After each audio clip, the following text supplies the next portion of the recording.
he came in and he said, I need a tattoo because I want to forget my daughter. My daughter passed away and I don't want to remember her. And that's way different than what we usually get. Like, hey, I want to get this Welcome to memorial. America is Calling. I'm Chuck Norman. Thank you so much for joining me. I love talking to people from all walks of life, their stories, their struggles, what makes them who they truly are today. Tonight I got to sit down with Joey Hulsey from Villa Rica Ink in Villa Rica, Georgia.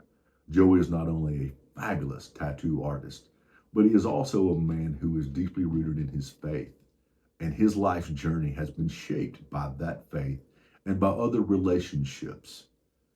He has truly been forged through fire.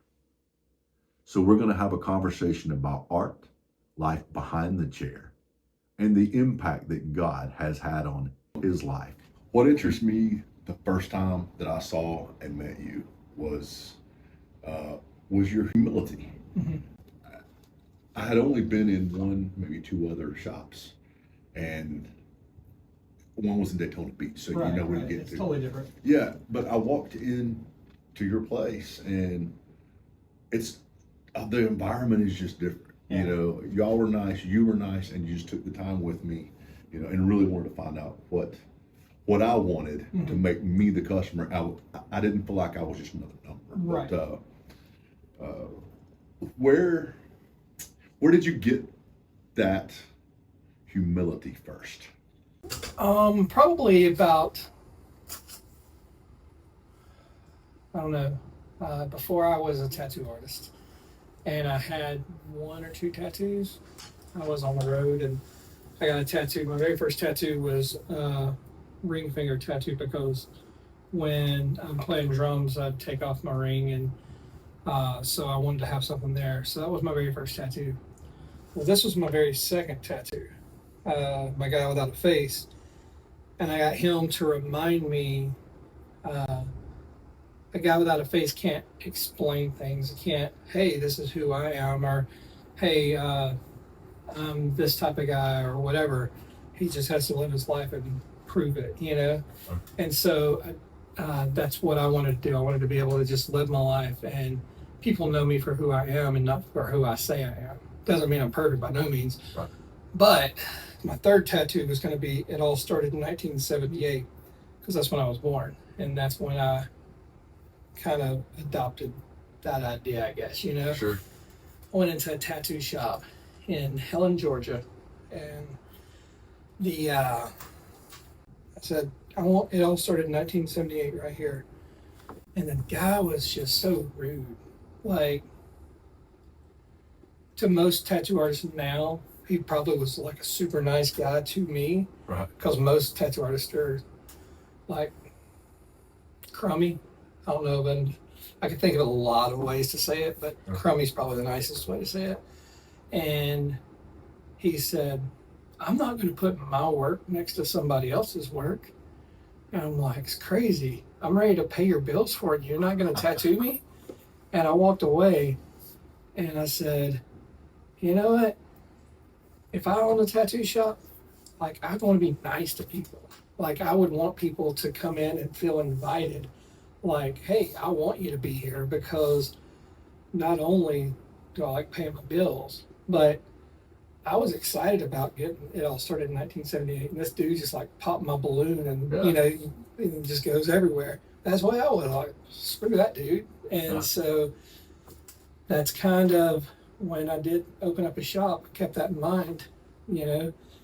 And I used to own a music venue, and we kind of took the same role there. We wanted to be nice to everybody, no matter if you're the biggest band or the smallest band.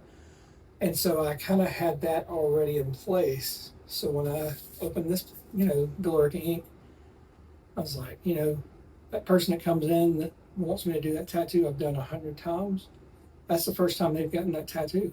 I'm going to treat them like it's the first time I've done it, you know? Yeah. So. So you've always been art, or into art, or is that a newfound thing as you got older, or? I've always been into art in one way or another, whether it be through music. When I was, my mom, you know, moms keep everything. My mom keeps everything. and she would have like pictures or paintings and stuff that I'd done as a kid. They look like crap. All right, these are terrible. But to her, they're amazing. Now I looked back at it and I was like, oh, I did that when I was like 10, you know? And so as a 10-year-old that didn't know anything about art, I was like, I could see I had a passion for it. A motorcycle accident that I had caused a lot of memory issues where I kind of forget a lot of things. But I do know that whenever I was in high school, I was super interested in like architect type work. So a lot of the drawing I would do would be, straight line and buildings or blueprints for an airplane. I used to be into drawing mazes and stuff like that all the time, just doing all this stuff. And then hand it to somebody like, try to get out of that one, knowing there was no way because I didn't make a way to get out of it. But it was fun having them try, Then I got into like more music type of art. And then getting into the tattoo industry was just kind of like a blessing. That's a long story. I can tell you anything you want to know about it, but I didn't get out of high school thinking I'm going to go be a tattoo artist. I got out of high school thinking I'm going to go be a rock and roll star and have fun. So tattooing kind of found me versus me finding tattooing, Right. So fun stuff though. Do you remember the first tattoo that you put on somebody? Yeah. There was this guy that is I'm sorry, he is in the music industry. And at the time, just like most musicians, when we were nobodies and wanted to be somebodies, we were hanging out. And I knew the fundamentals of tattooing because where I was at in my life. And I had been doing some of my apprenticeship. And he told me, he said, I really want a tattoo. I was like, oh, I'll give you a tattoo. He's like, well, I promised my high school teacher if she would pass me, I'd have her name tattooed on me. And I'm like, let's do it. And so I forget her name. Let's say Miss Gregg. But he cut his pants at the knee, ripped them open, and I put, thank you, Miss Gregg. And so he went to that school later and showed her his kneecap because she did pass him. Oh, wow. And now that gentleman is on stage all over the world playing, and his whole entire body, other than his face, is completely tattooed. So yeah, he was also my second tattoo because on his the tops of his foot, there's a hardcore band called Converge, and some of their lyrics is "Outrun you all," and so on one foot it says "Outrun" and then "you all."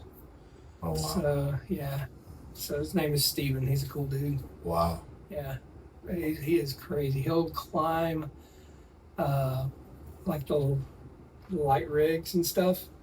Imagine how high they are at concerts. He'll climb on top of them with his guitar strapped to him and stand on them and just going crazy. And I'm like, I get on top of a 4-foot ladder and I'm like, I'm holding it. You've been to my shop. I was changing one of the light bulbs that's hanging down. Mm-hmm. And I got to the top of a 10-foot ladder. No, I'm sorry, an 8-foot ladder. Got to the top of it, like where it's about even with my chest. And I'm like, yeah, I'm not going any further because like this right here, when it's right here, I can see it, right? But when it's right here, I'm like, I can see everything else. It's way down there. And so I'm holding on to it and I'm thinking, okay, I got the light bulb here. This thing's here, but it swings, so I can't let it go and just try to do it. And the person down there says, you gotta let go with both hands. I was like, I'm not doing that. Like, you got me wrong. So to see Steven up there on top of that stuff, just going crazy, I'm like, yeah, it's rock and roll. And then he just jumps off into the crowd. And I'm like, that's just crazy. Right. That's crazy. Now, we were talking before we started here at dinner that, there's all types of folks that, come in. And has there ever been anybody that you just really don't want to do what they want you to do, either because you think they may be too young to be saying, oh, I want this across. Right. Has there ever been that come up? Luckily, my type of industry is like some industries where you just got to help the customer no matter what. My industry is the type of industry where if I don't want to do it, I don't have to do it, So some of the things that I've turned down, some of the low-key things is talking that 18-year-old kid out of getting a hand tattoo.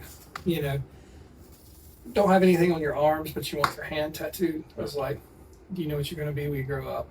And I remember this one guy, you know what you're going to be when you grow up? Yeah, I'm at my job. I'm super happy now, so I'll probably just stay there. I was like, cool, what do you do? Well, I'm a cook at a fast food place. I was like, do you plan on going into management there? Oh, no, I wouldn't want to do that. And I'm like, I don't know if we should be tattooing your hand because, some employers might not want that. Yeah. And so if they come in and they want that, what I'll do is I'm giving out all my secrets now. So I will say, okay, give me a deposit, and that deposit will be normally a lot more than a normal deposit. Normal deposit's like $50. All right, give me a $150 deposit, and my first opening is like 2 months from now. And I'll tell them, if you want to cancel your appointment, just let me know, because I'll give you your deposit back. And that's not how it works. If somebody cancels an appointment, like I've already took the time to draw it or whatever, Sure. We can move that appointment around, but deposit holds that time. So they kind of lose that deposit if they just don't show up or something. Right. But if it's a kid wanting something like across his neck or on his hand or something like that, if he wants to cancel with me, I'll give him his money back, just because that's more or less me trying to talk him out of it if I don't feel like it's good. Yeah. Now, the other things that I can't, or not canceled, but I've chosen not to tattoo. Somebody wanted something racist on their back, all the way across their back. And I said, no, I won't do that. And he pulled out a stack of cash and he set it down. He said, this tells me you will. And I pulled out my keys because I own the place, and I said, this tells me I won't. Because it's not worth it. People have their own opinions on things, and a lot of people don't agree with a lot of different things. And the good thing about owning the place is if I don't want to do something, I don't have to. Yeah. I remember, I don't know, it was a year or two ago, we had a customer come in that he was a regular customer, so he knew us pretty well. You've been in there a few times, so you know us enough to know what I'm about to tell you. But he came in and he wanted a satanic ritual cross or something. I could have some of that wrong, but basically it was very anti what I believe in. And so everybody in my shop knows that my shop, my rules type thing, and not in a bossy way, but I just don't want that going out of our shop. Sure. And he got really mad. He's like, I've spent a lot of money here and you aren't going to do this. And I explained to him, I was like, man, if you spend a lot of money here, then you know that that's not really our thing. I'll even give you some names of some really good artists that will treat you right, that don't really have those rules. But my guys won't do it. Don't blame them, blame me. My guys won't do it because I don't want to. And he got online and he's blasted us. Wow. So I got back online and I felt like it was a good time to, let everybody know the standards that I keep in my shop. And so I was like, hey, just in case if anybody forgot, these are the things I won't do. I won't do racist stuff. I won't do gang-related stuff. I've spent too much of my life covering that stuff up. Why would I put it on me, I won't do things that, somebody wouldn't come in and get a pentagram. I wouldn't do a pentagram. Somebody wanted to do, I had a guy that wanted 666 right here on his face. It's not worth it to me, Guy came in and wanted a pentagram on his arm. I turned him down. And about 2 years later, he came in, backstory, because this is really good. I wouldn't do it. So he went out in our parking lot and he started selling people that was coming in or trying to sell people like I don't- like witchcraft spells or something. I don't know what you really call it because I don't look into all that stuff too much. But so like a Wiccan type thing. So he was trying to sell them, hey, I can do this where your tattoo don't hurt you. And so one of the customers came in and told me that. And I was like, I ran out there. I was like, hey, you can't be doing this. Like, this is my personal private parking lot, you know. And that night, not saying that he did this, just that night, I woke up to rocks being thrown through my window. So I don't, again, not accusing, but that's what happened. But a couple of years later, that guy came back at my shop. He said, "Do you remember me?" I said, "I do remember you."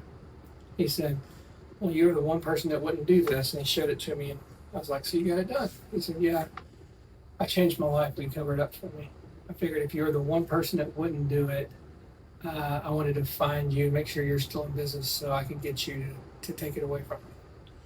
Like, absolutely, let's fix that thing, you know. So that was really cool. That was a cool thing. But yeah, that dude, when he was, you know, online, not liking the fact that I didn't do that, I used the time to remind people, you know, this is kind of like our thing. It's our art, and we express our art differently. Some people are all for some of that stuff, and some people are not for it.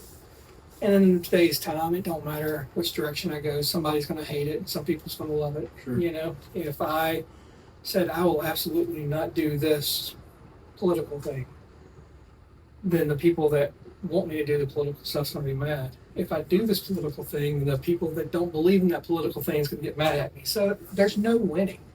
I think Abraham Lincoln said it best. He said, and I'm going to paraphrase, you can please all the people some of the time, you can please some of the people all the time, but you will never please all the people all the time. No. And there again, that is a loose paraphrase. I've heard that, and you're right. Like, business is weird. Business is hard. And especially, like, I'm a people pleaser. Like, I love making people happy.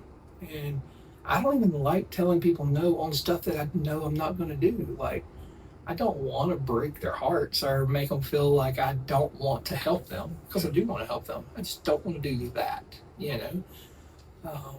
And so it's hard. It's hard because then when you've upset somebody and you're a people pleaser like me, then like, how can I make this better? And I got to stop myself and like, don't go reading all those comments, because half the people are going to be for it, half the people are going to be against it. I'm blessed, and I feel like the people I surround myself with are probably more or less for my beliefs and like shop rules, whatever you want to call it. So business is really good, and you know, I'll take that over anything else all day long. Sure. And one thing that I have noticed, and you didn't have to scream and tell me that you were a Christian. Right. Because I knew just by the way you carried yourself, the way you talked about people. So I wasn't surprised when you told me where you went to church. Oh, okay. Yeah. You know, and that, you know, you had mentioned in a previous conversation about youth ministry. Right. And you were very passionate when you were telling me about that, about your youth ministry and that. Do you want to talk a little bit about that, or maybe how it ties into everything? But you just have free run it, whatever you want to talk about on that. 'Cause I would love to hear about it. Yeah. Kids are my passion. I love them. I was never able to have kids.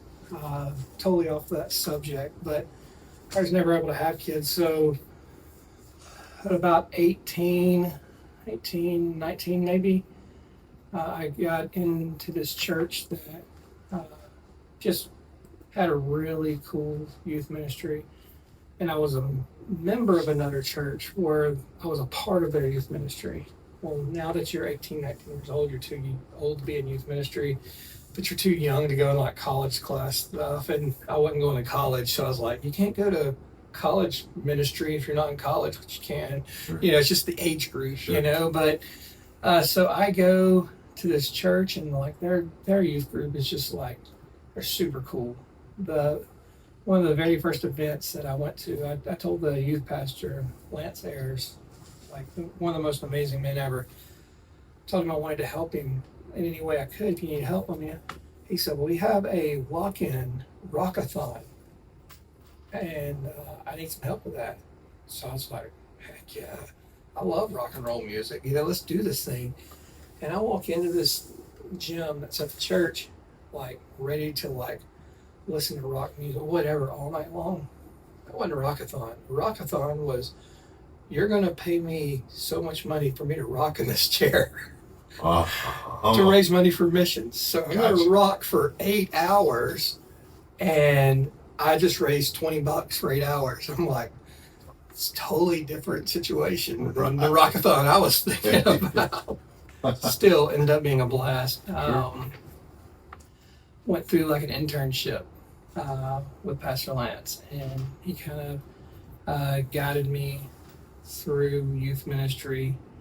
All the times I banged my head and scrape my knees and figure out the hard ways of doing things, he'd bring me back around and say, so just like, that was excellent. That was the best experience I could ever imagine. Still to this day, like I see him every time I go to church, even though I'm not at the same church. I went somewhere a few different places just through life, and God just got us back in the same church together. So that was really cool. But ministry has taken me in a lot of different places. I've had some hiccups in the female situation of my life. And my first church, I think I was helping out in youth ministry maybe 10, 11 years. Don't quote me on that, it's somewhere around there. And it's one of those things where I was going through divorce, and I felt like if I stay here, my wife at the time that I was going through a divorce with, she'd probably leave. If I left, she would probably stay. I can get along with anybody. I can go to any church and just be completely fine. So I didn't want it to be a thing. She's the one that actually brought me to that church to start with. So I stepped down from that church, from the youth pastor aspect of it, and just kind of went and tried to follow where God wanted me to go. And he led me to another church. And that's where things get really weird. I never thought I'd be like kicked out of a church before. I was kicked out of a church before. A couple, actually. It's all weird stuff. Well, from what I remember, though, it wasn't weird on your part. It wasn't weird on my part. It was a lot of speculation, and this is what we feel, this is what we think. And again, I am not perfect, and I make plenty of mistakes. I've made plenty of mistakes. I'm just as human as anybody else. But I was pulled into this room with a group of guys, and every one of them love them to death. Don't have no hard feelings towards any of them. At this time, I'm going through like dating situations and stuff like that. It's really weird being in ministry and dating at the same time, because it's just, you don't really know what to do. You don't really know what to say. Like, it's just strange. I've never been in that position before, but I got called into the pastor's office. At this point, I'm now a youth pastor and a worship leader of this church. And the pastor had the board members in there, and he said, your girlfriend's car was at your house. I had somebody drive by your house like in the middle of the night. I said, mm-hmm. I said, why'd you have somebody drive by my house in the middle of the night? Like, we had to check up on you. He was like, okay. I felt that was weird, but okay, it is what it is. It's like, okay. And he said that he wanted me to step down from ministry because it wasn't right. And I get that, I listened to him, and I was like, are you sure? He said, that's what I want. And I said, okay.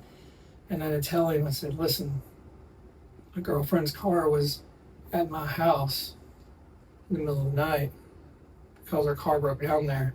She worked third shift, so she was at work. If you notice, my truck wasn't there.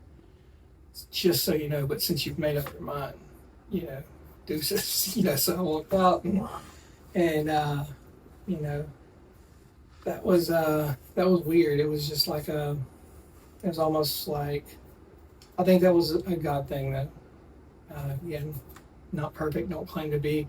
I'm not saying that she never spent the night over there, you know, the night that he did pull me in there for, like, literally her car was only there because it broke down there, you know. Wow. And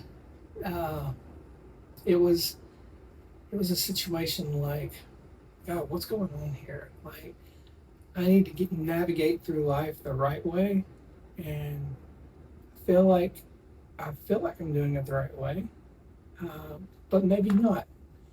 But in the end, some stuff went down at that church, and it was not very long at all that church actually shut down, and it was a big ordeal.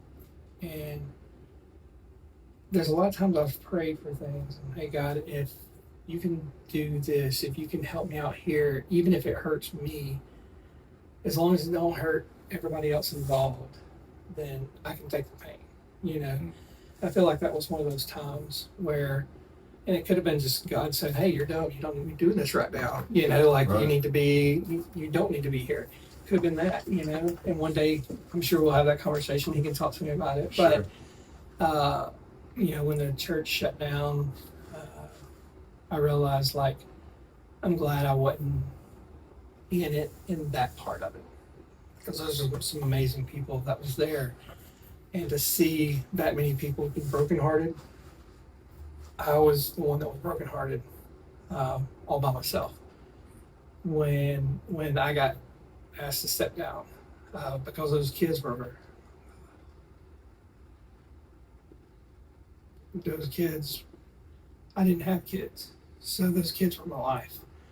And to not even be able to go up and say, hey, I love you, if you need anything, I'm here for you, you know, that was crazy. That was not the way I wanted things to go, but God had other plans for me. Yeah.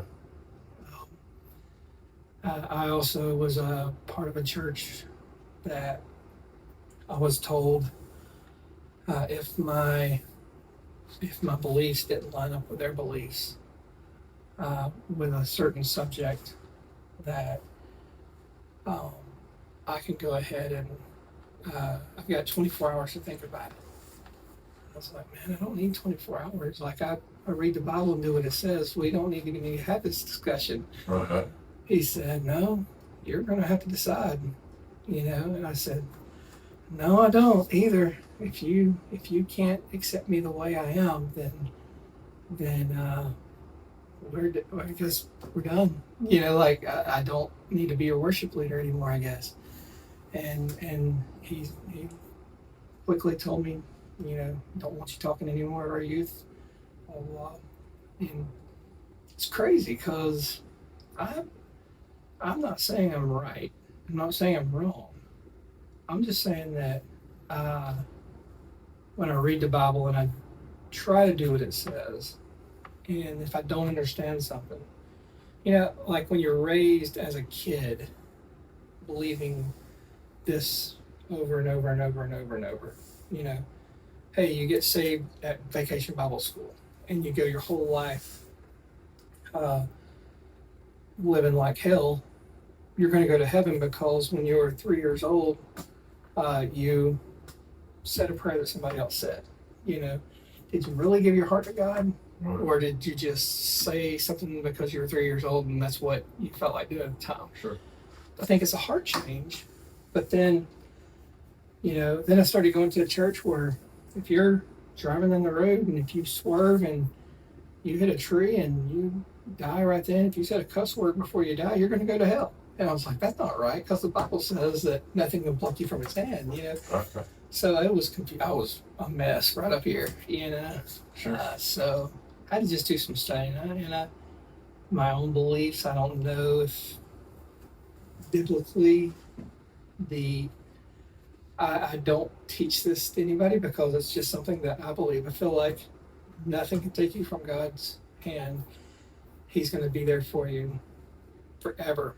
But if you don't want to have anything to do with him, if you denounce Christ, then I don't think he's going to force you to go to heaven, you know? And so that's why it's like and I was told if you didn't want to have anything to do with God, then you probably never had anything to do to start with. He could be right. But I do know a lot of people that had a very good relationship with Christ that just decided that this ain't for me anymore and turned into a totally different belief system, believing in a totally different God or serving a totally different master. And it's like, I don't know, those are some conversations that, like, I would love to just sit down with Jesus. You know, if somebody asked me if you could talk to anybody right now, you know, I've never lost somebody super close to me in life, and I hope I never have to, because I'll be nuts. But if somebody asked me who would I want to talk to, it'd definitely be Jesus, because, like, we got discussions to have. You know what I mean? Yeah, definitely. Like, one, does Eve have a belly button? Because everybody asks me that, and I don't know what to tell them. I would have to say no. Nor I. And nor how. That's my look fun. Yeah. Well, you know, part of my idea for this series, Forged Through Fire, you just kind of put all that real quick in why I came to you and mentioned that I would love to have you as a guest here. Because just those three little spots right there in this segment, while they're huge to your life, I've got to think that those were also forging. Oh yeah. And that was hot in that furnace, because you said you mentioned you had to go through it alone. Yeah. You know, so with the forging that you've had then and then since then,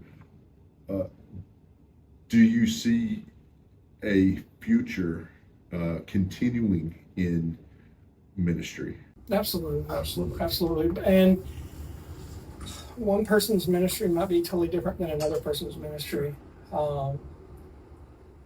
Believe it or not, like, even in my own chair tattooing people, I've been able to pray for 7 people for salvation. One, I'm stabbing them and they have to listen to me, but I've never forced anybody to listen to me. And but if somebody's going through it and I'm able to lend an ear or to give whatever advice I can give, and it goes in that direction, absolutely. I remember this one guy that came in. I won't say any names, probably because I'd have it wrong to start with. But he came in and he said, I need a tattoo because I want to forget my daughter. My daughter passed away and I don't want to remember her. And that's way different than what we usually get. Like, hey, I want to get this memorial piece on. And I was just like, huh? And he had just a little bit of money, not a whole lot to do this tattoo. And I said, well, tell me about your daughter. And he told me that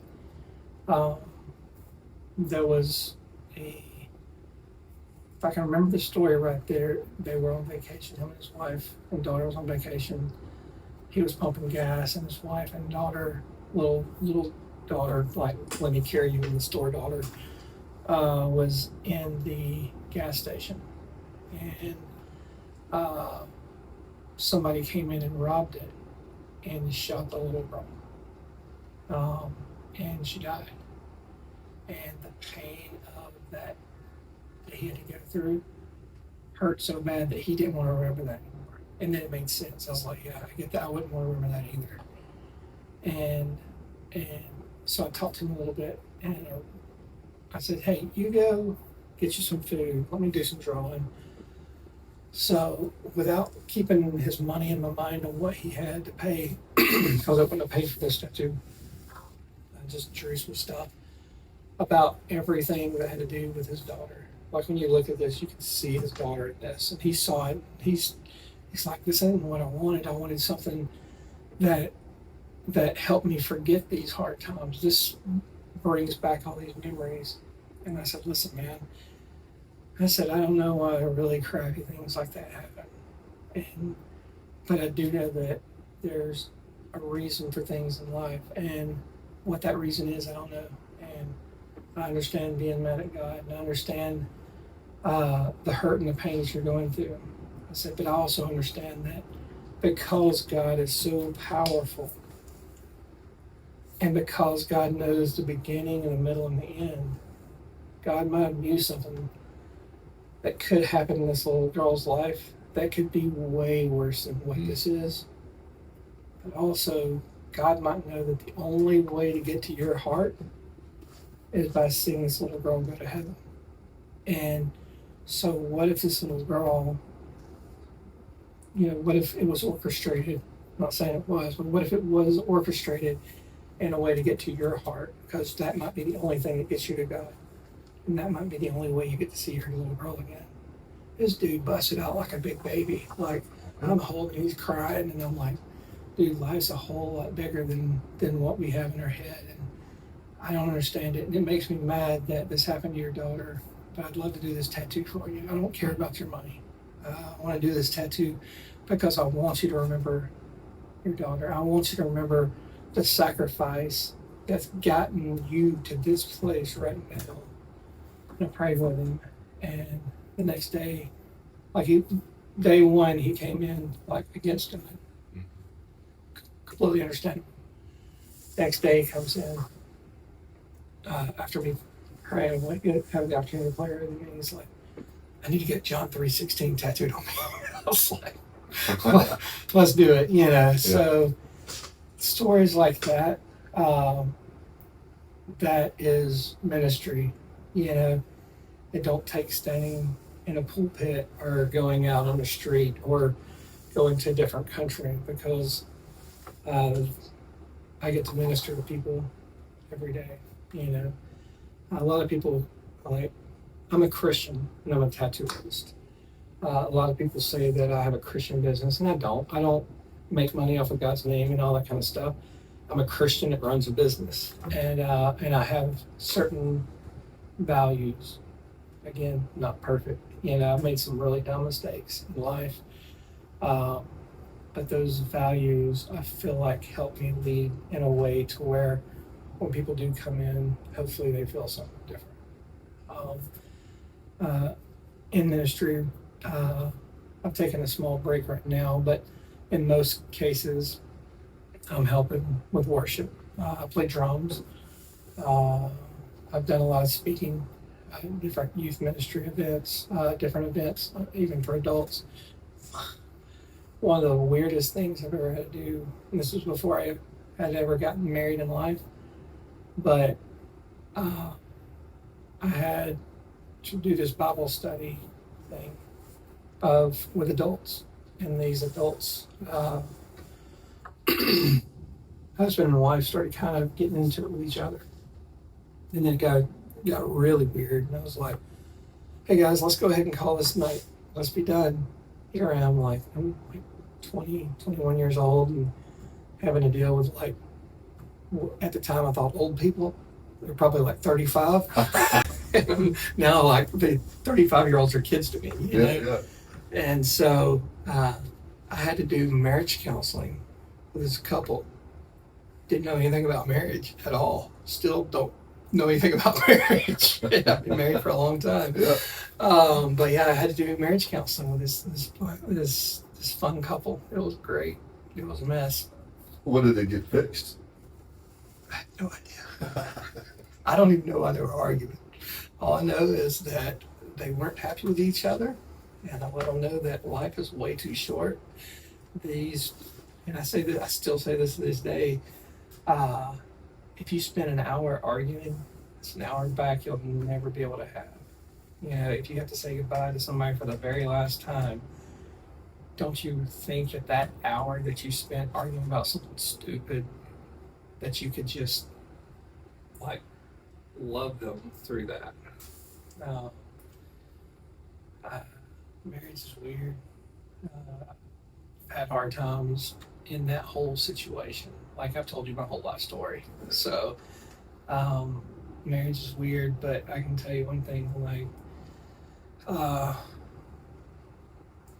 forged in fire, like you said, like when metal's hitting metal, it's making you sharper. And if it wouldn't be for the people that I surround myself with, you know what? This is, I never thought about this, but I've surrounded myself with some pretty amazing people in life. I try to surround myself in business with people who have made it in business, successful, because I want to learn from somebody that is better than me. I surround myself with friends who have great marriages, and because I want to learn from somebody who's already figured it out. We've just survived more days, bro. Yeah. We ain't figured anything out. And then I notice if I've ever surrounded myself with people that may not fit in those categories, not bad people, Sure. But just maybe not my cup of tea. It's been this way since I was in high school.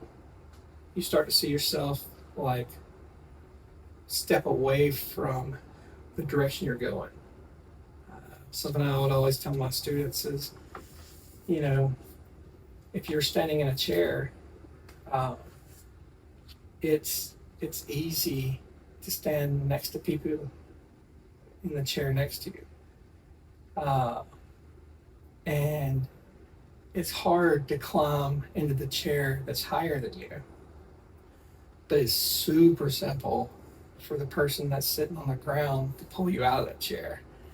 And so in life, like when you are, in a place with God or in your relationship or even just in life general, like the choices that you make in life, if you're here, but then you find people that are here, they're going to pull you down. You spend too much time with them. Absolutely. From my whole life, I've seen that happen. And so I get checked every once in a while. People have to slap me in the back of the head and say, get your head on straight. I'm sure that's few and far between there. Well, I'm gonna go a little bit of a different direction just for a minute because I want to insert something that I have done. So what I would love to insert right here is for you to subscribe. And if I can't get you to subscribe, at least hit that like button for me. It's much appreciated and it really, really would help me out. America is calling. Will you answer? Throughout the interviews that I've done is I try to get the last person who I interview to submit a question for the next person. That's fine. So former professional wrestler Buff Bagwell, Marcus Buff Bagwell, amazing, such a nice guy too, submitted a question for you. And his question is, if you're ready for it, is what was the most expensive tattoo that you've done in a 24-hour period? Whoa. Most expensive tattoo that I've done within a 24-hour period.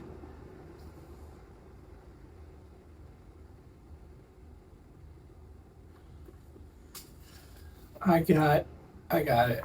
It was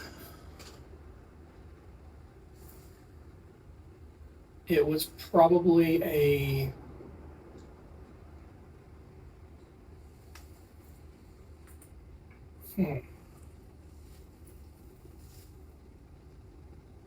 Okay. So I've got kind of two answers to this. Sure. Because 24-hour period in tattooing could be 7 tattoos or a 1 tattoo thing.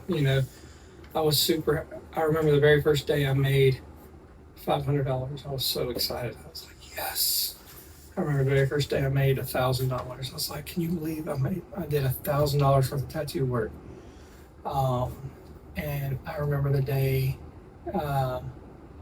the first day that I hit $3,000 in tattoos for one day. And, you know, I was like, yeah, I've officially made it. I'm tired now. The most expensive tattoo I've done on one person at one time was $2,400. And it was a big arm tattoo from about here to here. Arms wasn't as big as Bagwell's, you know, because I remember Bagwell back in the day had the arms. But, And he's still in good shape, brother. I'm telling you, he is still in good shape. But yeah, it was a dragon, and it was just huge. And dude sat there like a rock. And I'm like, wow, you know.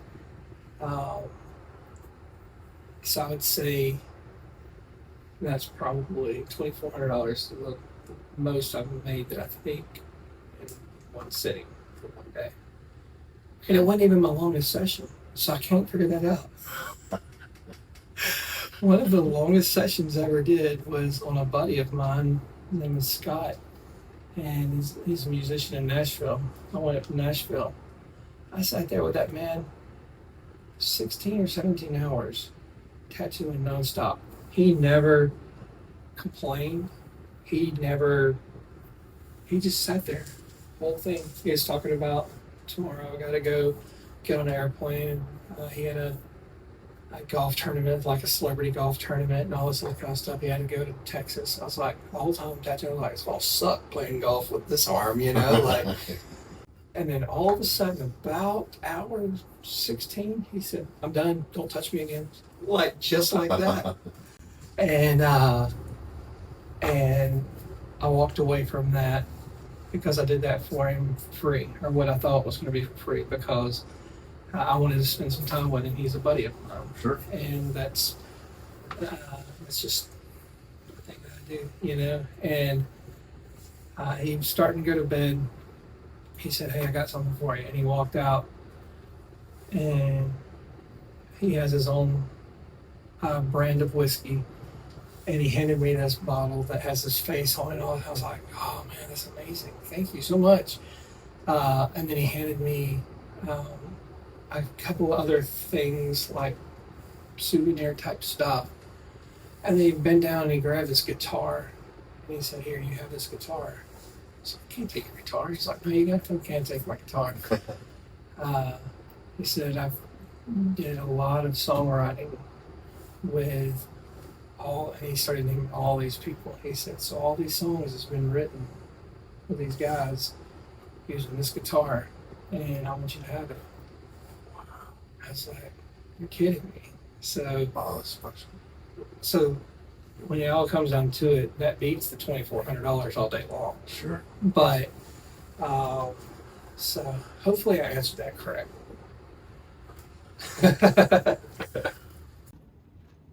So let's go back to the Forged Through Fire.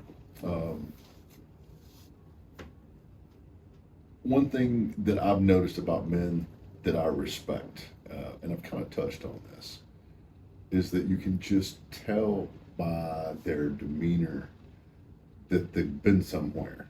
And I don't mean to the top of the mountain.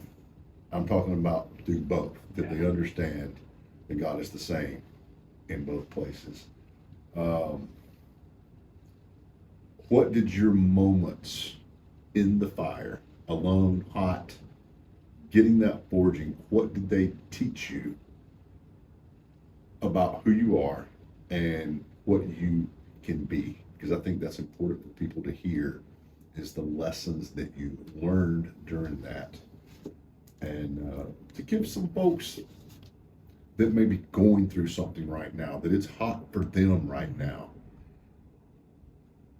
that there's relief. Right. Oh, wow. There's a lot of different sections of that fire. You know, there's a lot of different colors in that fire. And in some of the hottest times when I felt like I was at my worst,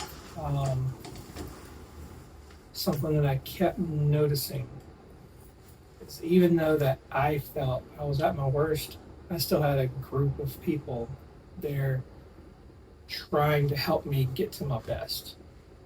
Um, so a big thing that I've learned going through junk is those people that I've put in my life that are up here, not the ones that are down here, but the ones that are up here that are trying to pull me up, you know, grab something and help them pull yourself up. Sure.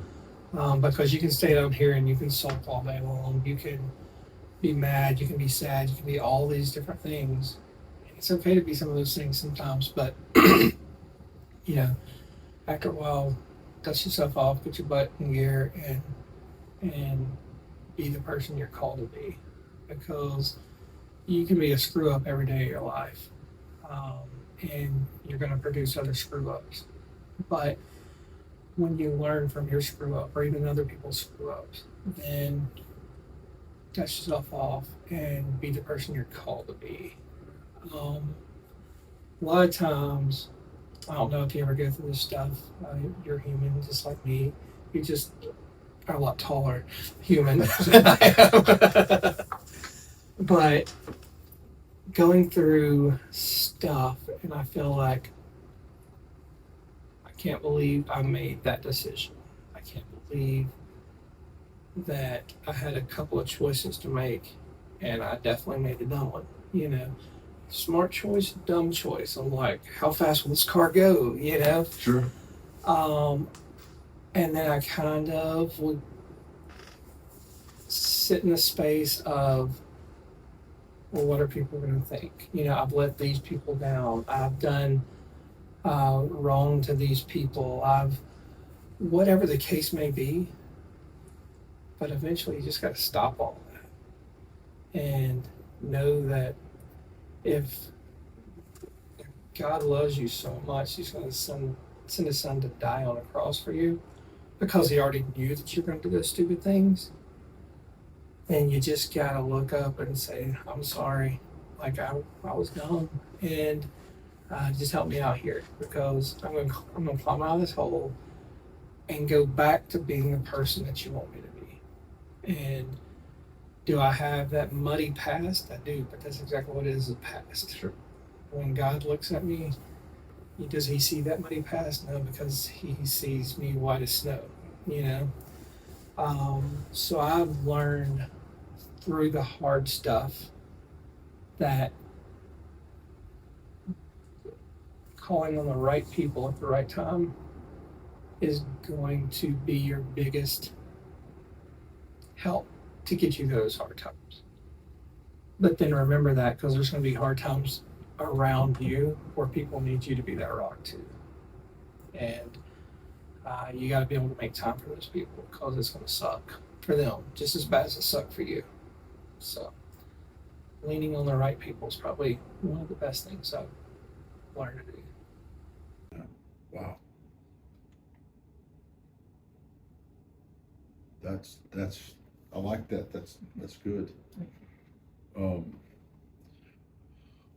I don't want to keep you a long time, but one thing that we do here is we do a rapid fire. So usually I do 5 questions. This is exciting.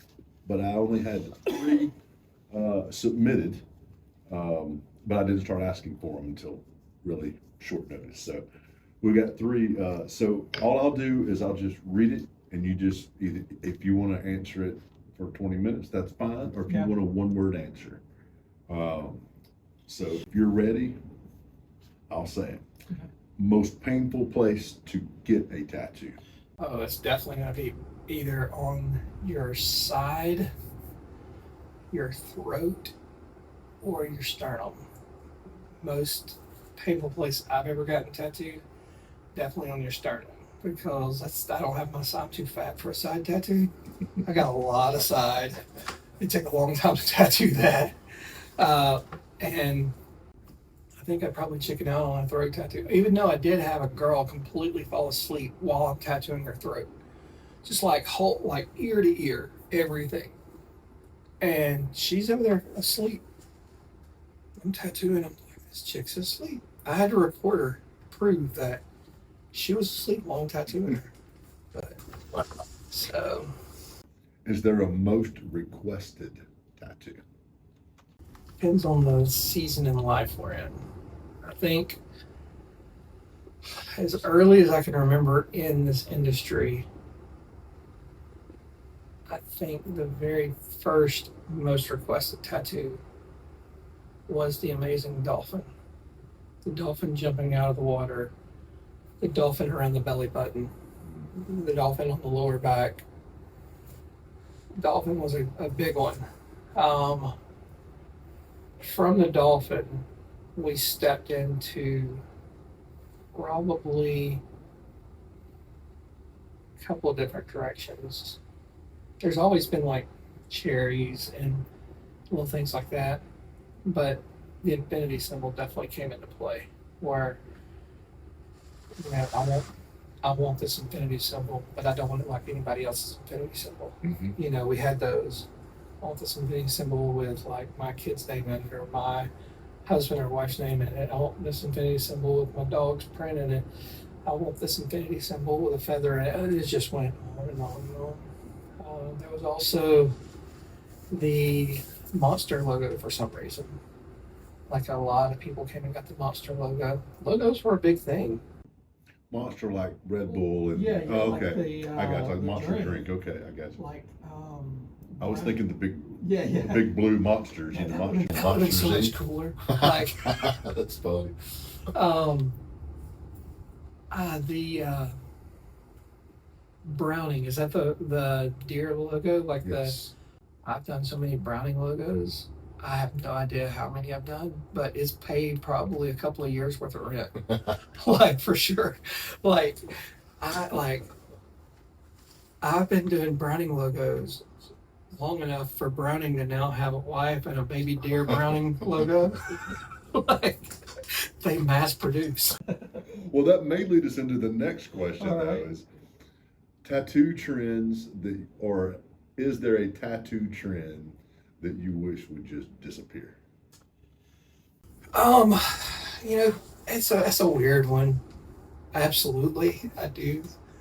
I say that to also say if somebody came in wanting one of these trends, I'd do it in a heartbeat because that's what they want. I might try to describe something that might be cooler than this, but if you can imagine 1992 and I want to take my sleeves off and have a really cool tribal armband, a big thick tribal, not the really cool like Polynesian or stuff like, but just like the really thick, just solid black, come down to points, don't really make any sense. Mm-hmm. That one. One, your arms aren't always going to be that big, but also like it's a lot of space to put something that really don't mean too much of anything. And I've got things on me all over the place that don't really mean too much of anything. And the solid blackness of nothing is one of those things where if that dies out, I'm gonna be okay, you know. Yeah, I've covered up a lot of art. Okay, let's take that back. I haven't covered up a lot of. I've attempted to cover up a lot of those. Probably the best way is just to black that whole thing out and do some stuff on top of it after that. But we do this thing at our shop. We call it noping, which where if somebody comes in and they're wanting something that's not exactly what you want to do that day or that any time in your life, we note somebody. It's like, nope, I ain't doing it. So you tell them things like for instance, if you were to come in and you're like, hey, I want this really rad tribal tattoo, and you show me like this picture of some actor in this movie that had this tribal tattoo, it's like, I want this exact same thing. I would be like, oh, Kevin's your guy. Like, he loves tribal. And here's his card. He's not here today. Just shoot him a message. I'll actually get you on the schedule if you want me to.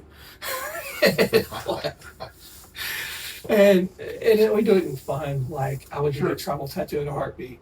But if I know somebody's going to do it better, Eddie's our tribal guy because Eddie can just draw that stuff on, not worry about it. Like, and me, I'm trying to figure it out. I'm like, but I want this to make sense. Like, all these points go to somewhere.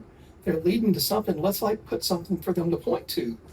But but Eddie likes doing it. So we just kind of be like, I'm not your guy, but Eddie is. He's your guy.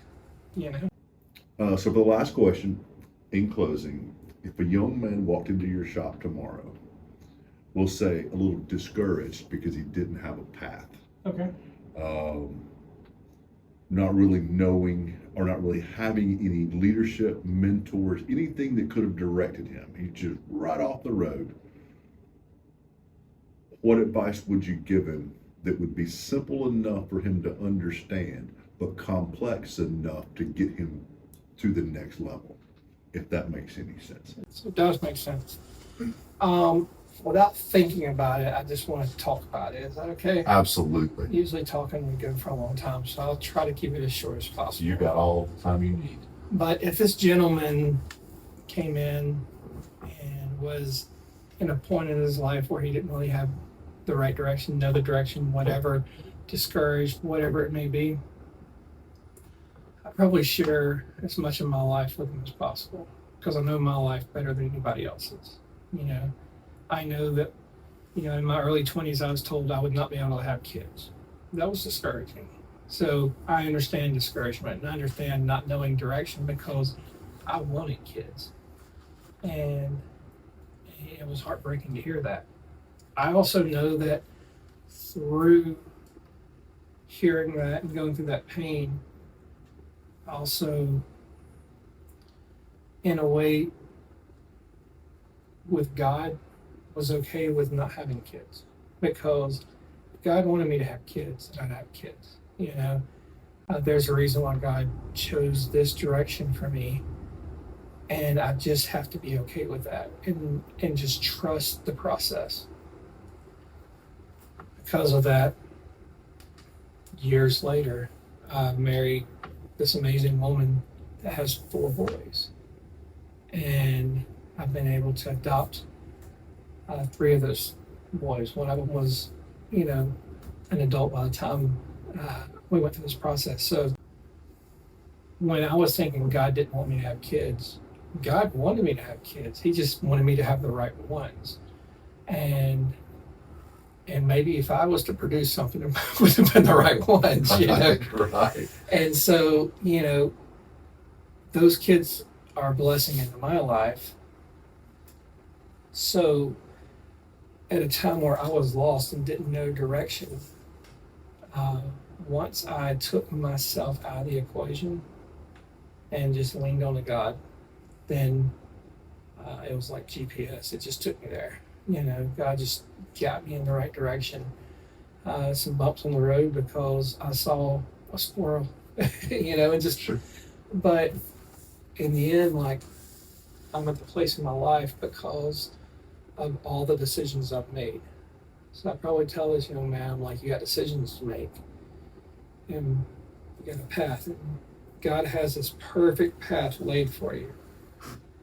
There's also this path, there's also this path, and all these different paths. And you got to decide what the end goal is. If you're not a believer, you're going to go in one direction or the other. If you're focused on business and that's the only thing you're focused on, then you're going to fail in a lot of areas. If you're focused on girls and that's the only thing you're focused on, you're going to fail in a lot of areas.